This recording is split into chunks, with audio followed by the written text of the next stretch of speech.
voilà, ça dégage un produit. Ça mérite un test de dégustation.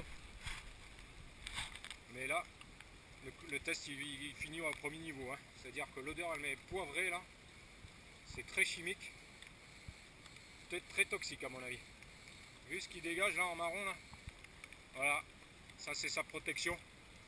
C'est une sorte de myriade assez grosse par rapport à la Guyane, de couleurs différentes. Le test de dégustation s'arrête là. Moi je pourrais le mettre sur mes parties sensibles de la peau pour commencer. Et voilà quoi, donc bon, et ainsi de suite. Et ça dure au moins 6 heures un test de dégustation, mais là, ça s'arrête à l'odorat.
Un petit V là, ça représente un Talweg. Bon là, dans déclinaison magnétique, il y a quand même 211 millièmes, hein, j'ai calculé là, de DMR. Alors à chaque fois que je prends un itinéraire sur la carte, il me faut donc rajouter cette DMR. En fait, je l'enlève hein, pour ici. Et voilà.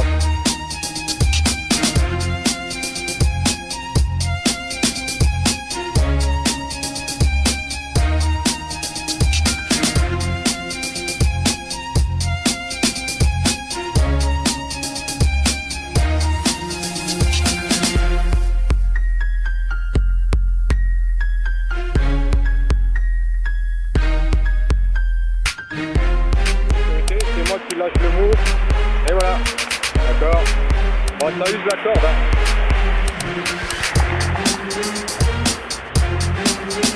Ouais, je lâche au fur et à mesure et je peux descendre en sécurité.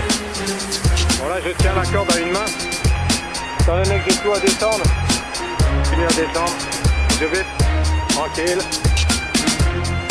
Voilà, je suis en sécu. Bon, il y avait plus de liane mais comme il y en a partout. Là il pleut, bien sûr, il pleut toutes les heures. Allez à plus, j'économise les batteries, hein. C'est mon dernier appareil.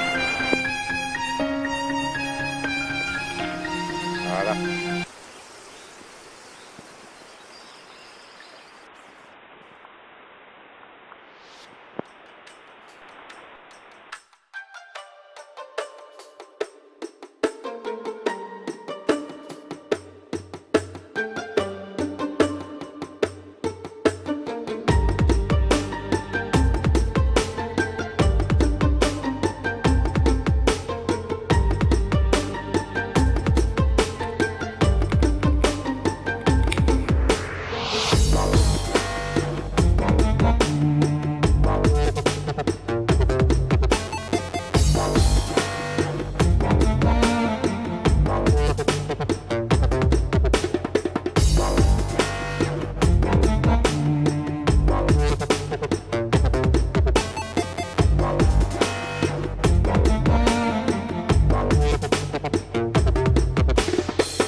aller là.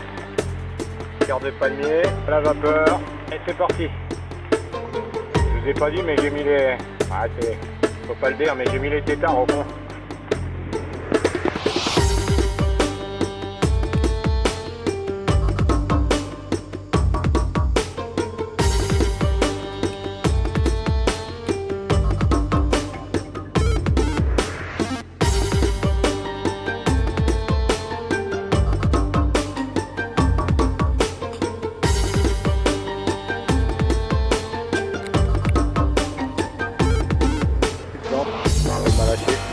Il me reste ça. Le qui allume. Voilà.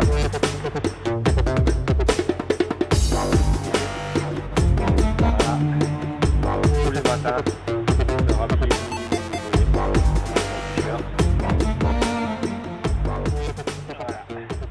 Tous les jours comme ça.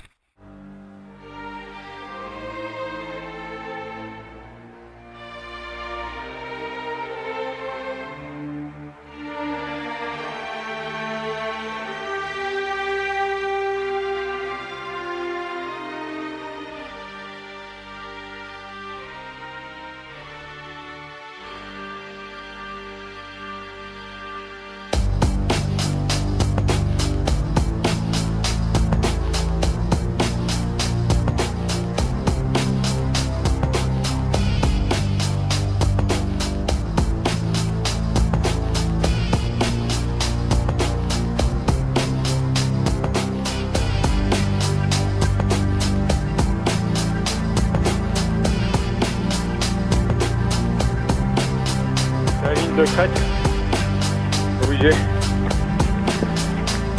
avec un Talweg à droite, ça descend, et Talweg à gauche, petite ligne de crête, donc un Talweg égale rivière, tu vois.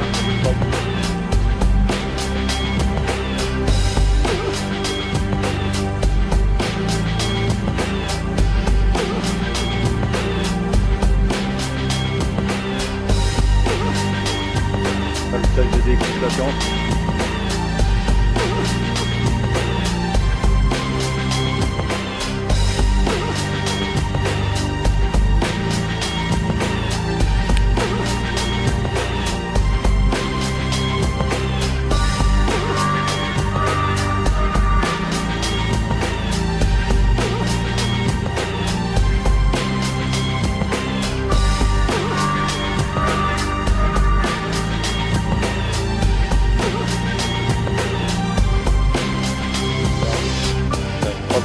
Là.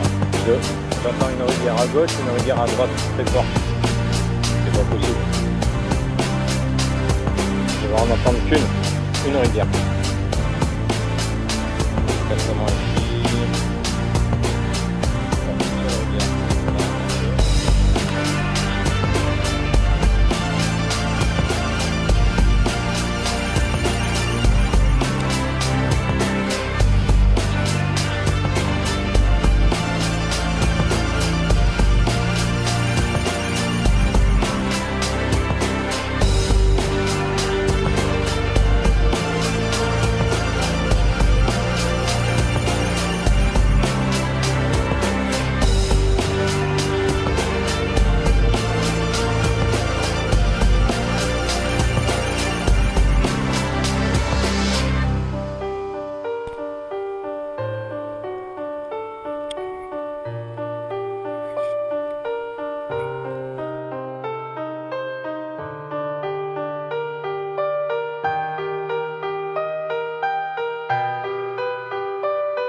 La pluie, jour et nuit, jour et nuit.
Very wet.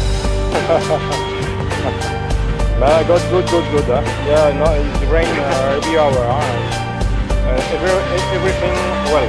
Huh? Everything well. My progress is okay. No problem.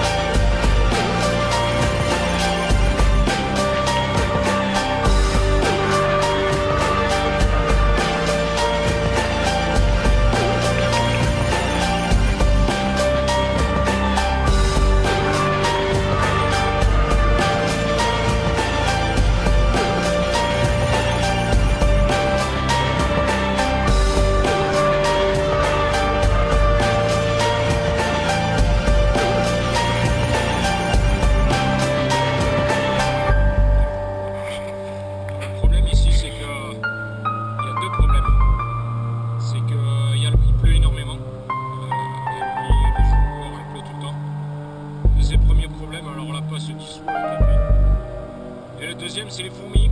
Les fourmis, en l'espace de 20 minutes, t'ont mangé tout. Donc voilà, c'est une question de chance après.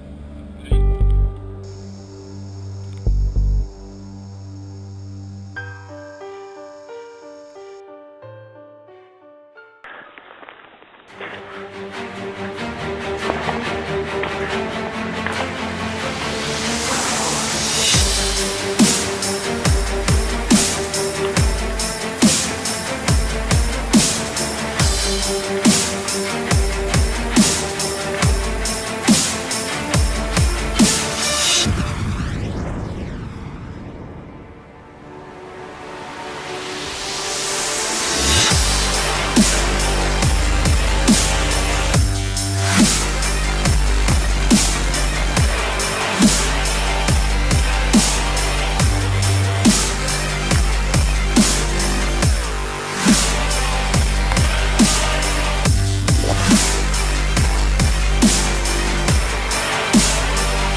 gros animal. Vous voyez les poils là? Très gros. Parce que c'est pas des poils de coton. Ah bah ça m'étonne pas alors. Je vais amener ça pour montrer aux locaux pour dire, demander ce que c'est. Voilà. C'est sûr que je l'ai loupé mon animal hein, parce que vu la taille des poils, ça devait être une sacrée taille. Je vais regarder les traces maintenant. A plus. Économie de batterie.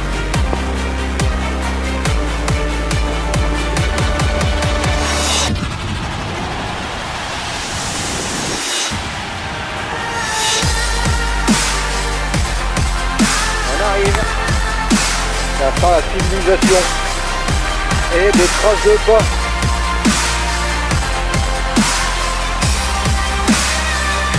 Ouais.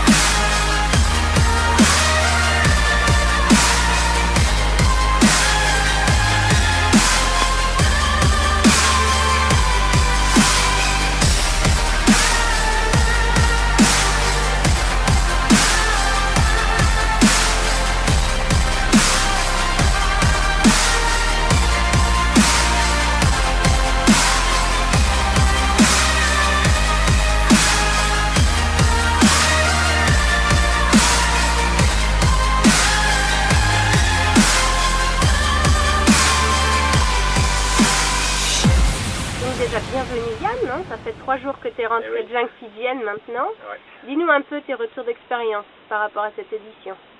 Comme à chaque édition, je recopie mes rétextes sur un cahier, hein, des consignes. Là, je les fais à l'oral, filmé. Voilà. D'accord. Alors, quelles ont été tes difficultés pour cette édition justement?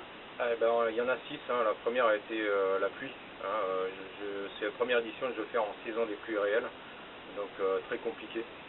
Ok. Ensuite, c'est l'itinérant. Là, en raison de 8 heures par jour, hein, de 7 heures à 15 heures, j'ai évolué. Et ce qui est compliqué dans l'itinérant, c'est se nourrir. Parce qu'on n'a pas le temps le soir de poser un piège, etc. On repart le lendemain, il faut vraiment avancer. Ensuite, c'est la faune hein, qui va avec la pluie. Donc la faune est avec la pluie quasi inexistante. Hein. Les animaux se cachent comme les humains. Il pleut, tout le monde se cache, et d'autant plus que je montais en altitude, donc j'ai dû me rabattre sur les insectes, les larves, racines, fruits, enfin tout ce qu'on a vu sur le reportage. Régime. Oui, régime sec, hein, voilà. Ok. Ensuite, ça a été la topographie. Comme vous avez pu voir, j'ai fait un loose parce qu'à un moment donné, il y avait une grosse déviation magnétique, hein, due certainement au sol ferreux. Voilà, donc j'ai pu me retrouver avec un coup de rivière. Et la dernière chose, c'est se filmer. C'est la première fois que je le fais, et ça c'est vraiment pas évident hein, de gérer la batterie et les films, pas plus de 2 minutes, voilà. Tu m'avais aussi parlé de la flore, qui est ici assez difficile. Oui, alors ça c'est la densité de la jungle qui est, elle est moins dense quand même qu'en Guyane, mais elle est quand même, on sent la vie. Hein. Là il y a vraiment des lianes rampantes et aériennes, une espèce de vigne qui est incroyable, qui bouffe toute la jungle, et la progression est très difficile pour ça. Quoi. Oui, d'accord. Alors, donc moi je t'ai vu préparer ton brelage et j'ai vu que tu faisais des petits secrets en plus, donc tu as innové cette fois-là. Qu'est-ce que tu en as dit? Qu'est-ce que tu en as pensé, ces innovations? C'est magique, c'est exceptionnel. Voilà, j'en dis pas plus, hein. Mes kits ont évolué, vraiment là il est parfait. Il faut venir à mes stages et vous allez découvrir le brelage fini de sac à dos, quoi, hein, voilà. Et comment il faut un peu de rusticité quand même, hein, parce que il n'y a pas de sac à dos, le brelage il est là autour de soi, mais vraiment à tout niveau c'est extraordinaire, quoi. Et comme c'est la première fois que tu partais en saison des pluies, tu avais fait attention justement à tes kits pour qu'ils soient étanches. Est-ce que c'est une mission réussie? Oui, c'est une mission réussie. J'ai peaufiné un dernier kit, mais c'est bien réussi. Hein. Bon, après le côté positif quand même, ça a été les bambous, hein, qu'on retrouve en jungle tertiaire. Oui, tu t'y attendais pas, ça. Ouais, non, beaucoup, là c'est en Asie. Mais en Guyane, il y a les bambous, il y a au Panama, mais c'est vraiment dans la jungle secondaire, tertiaire. Et ici, on la trouve en pleine jungle, en profonde, quoi. Donc c'est super pour le matériel, vous avez pu voir, ça j'ai innové. Alors, qui dit bambou dit Asie, qui dit Asie dit aussi Moitessier. Tu m'as dit que tu avais beaucoup pensé à Moitessier, alors pourquoi justement? Parce que Bernard Moitessier, c'est un grand navigateur en solitaire, et d'ailleurs il a sorti une citation que je trouve qui se parfait parfaitement à la jungle, elle va vraiment avec la jungle. J'aimerais la citer, donc c'est la musique à son rythme, l'immensité à le sien. Là, en jungle tout s'éclaire et c'est là que l'on peut voir ce qui est vrai et ce qui ne l'est pas. Voilà, c'est Bernard Moitessier et je trouve que ça va tout à fait avec la jungle. Maintenant, moi je donne rendez-vous à tout le monde, et nos stagiaires et le reste dans la jungle asiatique, et nos stagiaires pour découvrir nos techniques. Voilà. Donc, à savoir qu'on vise Bornéo. Et oui. Donc, Bornéo, on y sera en septembre. C'est ça, en septembre, et puis de grands projets pour cette jungle-là. En fait, on aura fait le tour du monde, carrément. Est-ce que tu dis ou pas que tu pars en raid kayak, justement, à Bornéo? Voilà, alors le projet, oui, parce qu'en plus du brelage, bon là, on parle du brelage en ce moment, mais il y a avec une personne que vous allez connaître, un instructeur incroyable, on va organiser des règles kayak survie en jungle, les jungles de Bornéo. Ça va être extraordinaire, quoi. Bon, allez, repose-toi bien. Merci, à la prochaine.